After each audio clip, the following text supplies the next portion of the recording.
Hai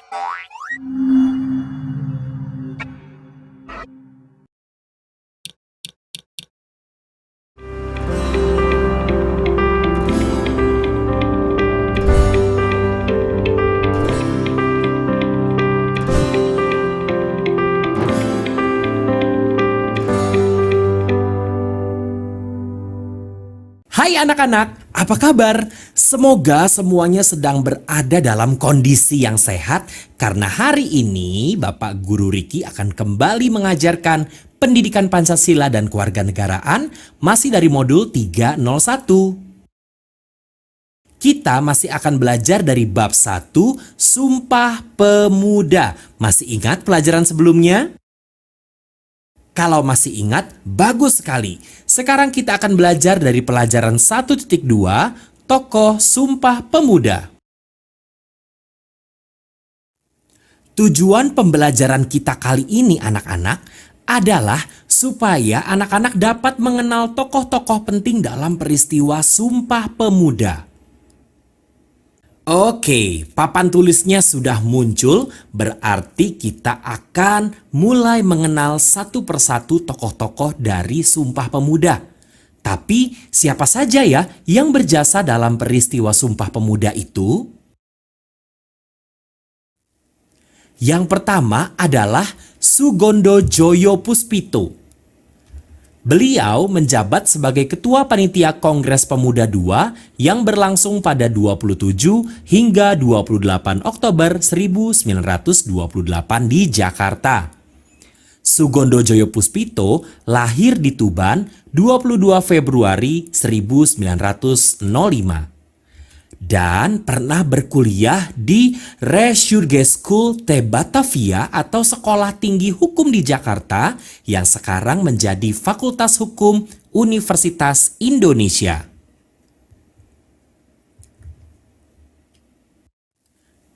Berikutnya anak-anak, Sugondo Joyo Puspito terpilih sebagai Ketua Panitia Kongres Pemuda II karena beliau adalah anggota PPI yang adalah Persatuan Pemuda Indonesia, organisasi pemuda independen yang tidak berdasarkan pada kesukuan atau daerah asalnya.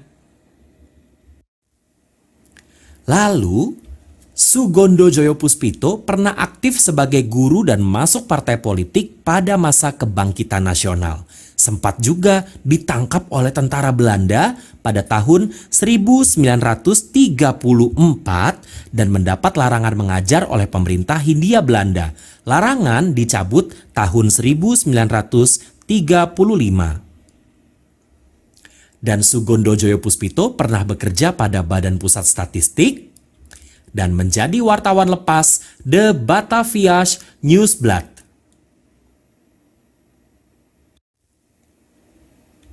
Berikutnya anak-anak, tahun 1941 beliau dipercaya memimpin kantor Berita Antara dan pernah menjabat sebagai Menteri Pembangunan Masyarakat dalam Kabinet Halim. Pada usianya yang ke-46 tahun, Sugondo Joyo Puspito memilih pensiun sebagai bekas menteri dan perintis kemerdekaan.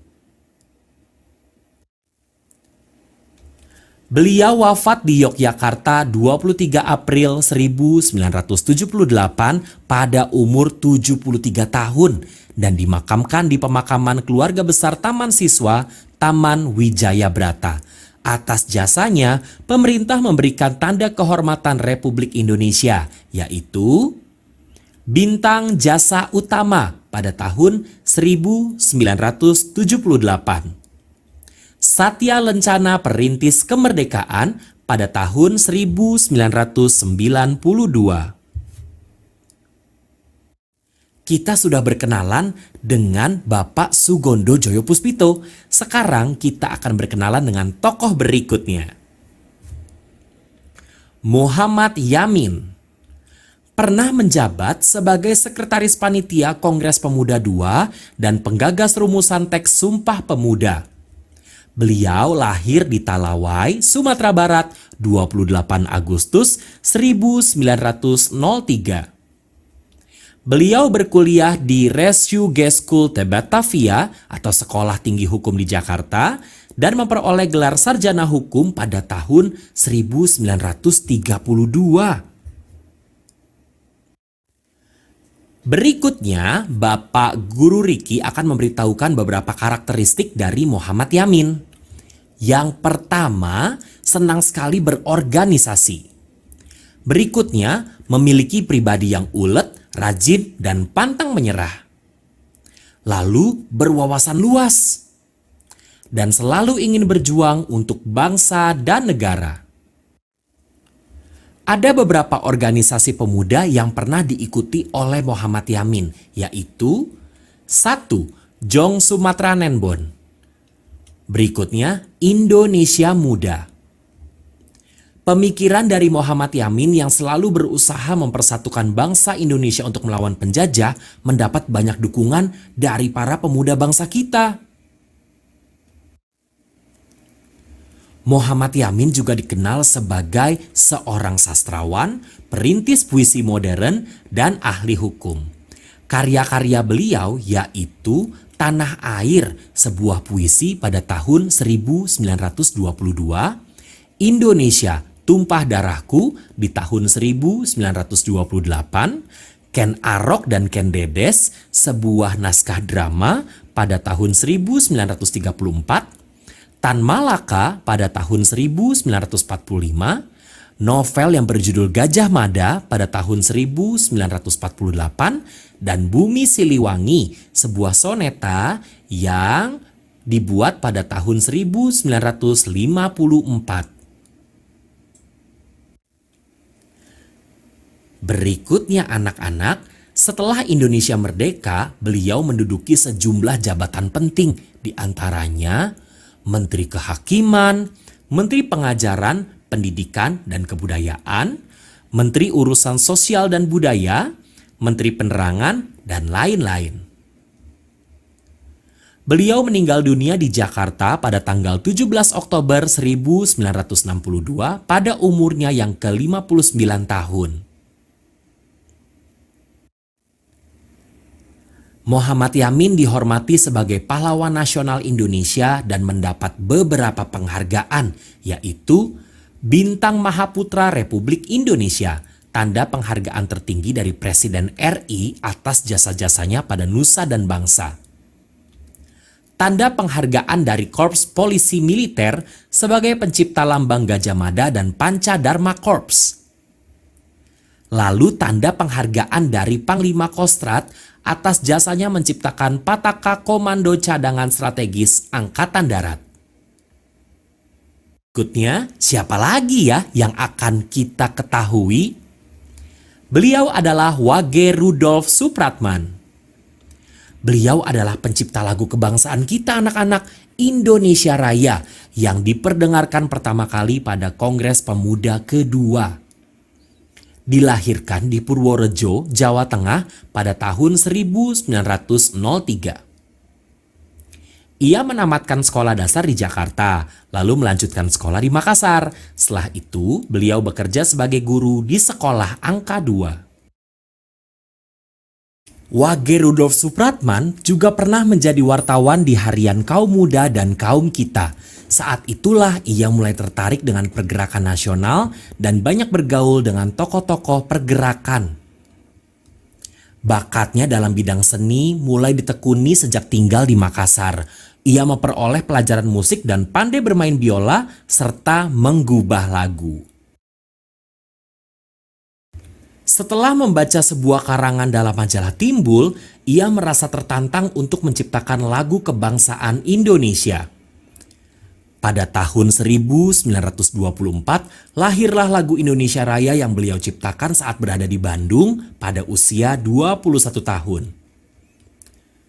Ini dia melodi dari lagu Indonesia Raya karya Wage Rudolf Supratman. Dengan cepat, lagu Indonesia Raya terkenal di kalangan organisasi-organisasi nasional karena lagu tersebut merupakan rasa perwujudan keinginan mereka untuk merdeka. Namun, Wage Rudolf Supratman tidak sempat merasakan kehidupan di masa kemerdekaan Indonesia Karena menciptakan lagu kebangsaan kita, beliau diburu oleh polisi Hindia Belanda dan ditahan di penjara Kalisosok, Surabaya. Wage Rudolf Supratman meninggal pada tanggal 17 Agustus 1938 karena sakit. Nah, penghargaan yang diberikan adalah gelar pahlawan nasional oleh pemerintah Indonesia dan bintang Mahaputra Utama kelas 3 pada tahun 1971. Karya lagu yang terkenal adalah Indonesia Raya dan Ibu Kita Kartini. Berikutnya kita akan berkenalan dengan Sunario Sastrowardoyo. Berperan sebagai penasihat panitia Kongres Pemuda kedua, yaitu perwakilan dari Jong Java dan seorang pengacara. Lahirnya di Madiun pada tanggal 28 Agustus 1902. Lalu Sunario Sastrowardoyo berkuliah di Belanda, Universitas Leiden dengan biaya sendiri loh. Selama di Belanda, beliau adalah pengurus Perhimpunan Indonesia. Dan pada saat kembali ke Indonesia, ia aktif sebagai pengacara dan membela para aktivis pergerakan yang berurusan dengan polisi Hindia Belanda.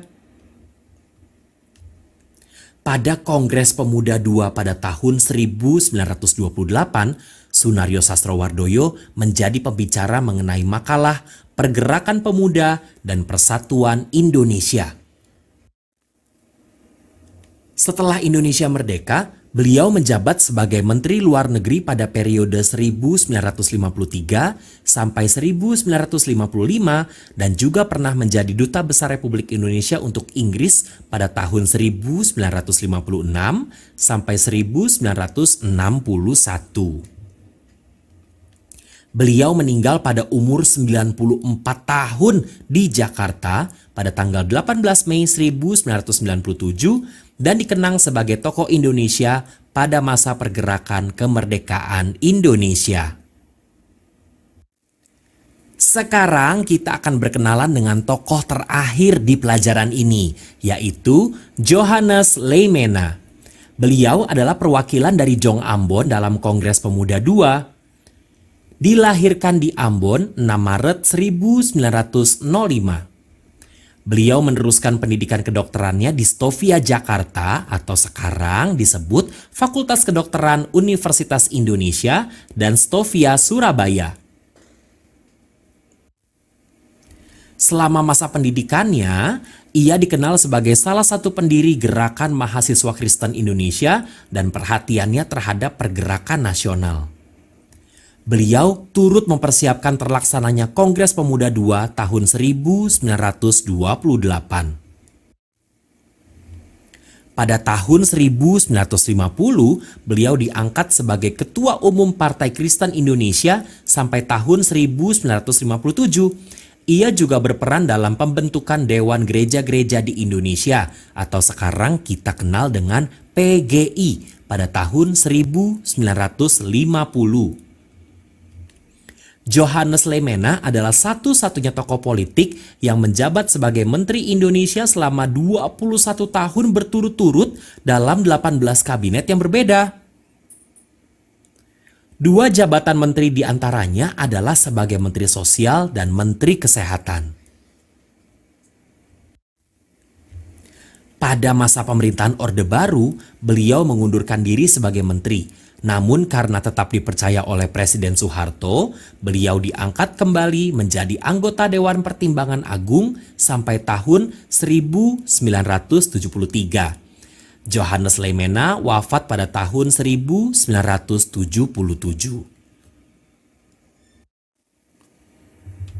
Wah, menarik sekali ya tokoh-tokoh Sumpah Pemuda. Sekarang coba diingat-ingat kembali. Kita akan berlatih. Coba anak-anak sebutkan apa peranan masing-masing tokoh dalam Kongres Pemuda II tahun 1928. Sudah siap? Kita mulai ya latihannya.